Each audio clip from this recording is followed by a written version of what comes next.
ریما، سب سے پہلے آپ سے میں جاننا چاہوں گی کیا رائے رکھتی ہیں آپ آج جو سارا دن سماعت ہوئی ہے اس کے اوپر؟ کیا الیکشنز پرنسپلی دوبارہ ہونے چاہیے، اور اگر ہوتے تو یہ جو بحث ہے بڑی انٹرسٹنگ ہے کہ جو سچویشن ہے وہ ریورس ہوگی، جو 5 ارکان ہیں وہ گنے جائیں گے جو پی ٹی آئی کو ای سی پی نے دیے ہیں، یا پھر نہیں گنے جائیں گے؟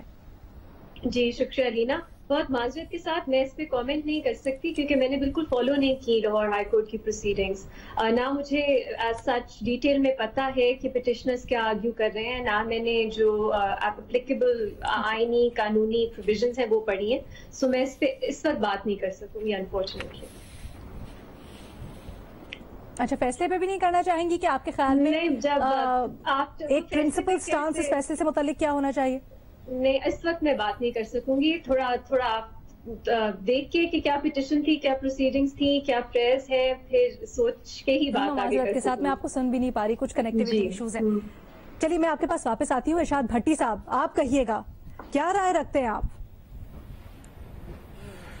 میڈم شیخ، مجھے تو حیرانگی یہ ہے کہ اب تک حمزہ شہباز وزیر اعلیٰ کیوں ہیں؟ کیا اس ملک میں کوئی قانون نہیں ہے، کوئی آئین نہیں ہے؟ بنانا ریپبلک ہے یہ ملک۔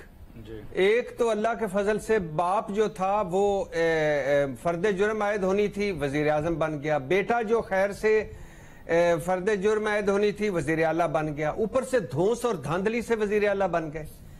یعنی 25 منحرف اراکین کے ڈی سیٹ ہونے کے بعد، اور ان 25 میں سے 5 جو مخصوص نشستیں ہیں جن کا فیصلہ پی ٹی آئی کے حق میں آیا ہے، ان کے حق میں آنے کے بعد، اور پھر جب سپریم کورٹ نے منحرف اراکین مطلب لوٹوں پر اپنا فیصلہ سنا دیا کہ لوٹوں کا ووٹ شمار نہیں ہوگا، تو پھر اس کے بعد کیا رہ جاتی ہے گنجائش کہ وہ وزیر اعلیٰ رہیں؟ حمزہ شہباز غیر آئینی وزیر اعلیٰ ہیں، حمزہ شہباز کی کابینہ غیر آئینی ہے، حمزہ شہباز کا بجٹ غیر آئینی ہے، اور بجٹ بھی انہوں نے کتنی دھوس اور دھاندلی دن دہاڑے ہے کہ کسی اور جگہ گورنر سے آرڈیننس کروایا جو آرڈیننس پہ تنقیدیں کرتے تھے، اور ایوان اقبال میں ہو رہا ہے جی خیر سے بجٹ اجلاس۔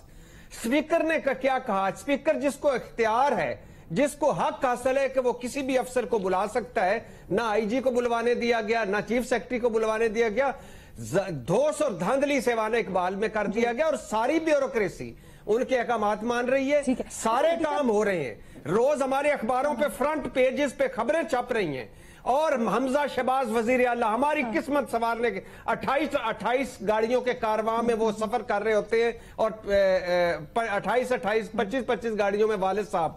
تو یہ فوراً الیکشن ہونے چاہیے، یہ جتنا کچھ بھی حمزہ شہباز نے کیا ریورس ہونا چاہیے، اور ان کو سزا دی جائے جو یہ اس طرح اس دھوس و دھاندلی سے حکومت بنا کے بیٹھے ہیں۔ اچھا سلیم صافی صاحب، بھٹی صاحب کہتے ہیں نہ صرف ان کو ہٹانا چاہیے بلکہ سزا بھی دینی چاہیے۔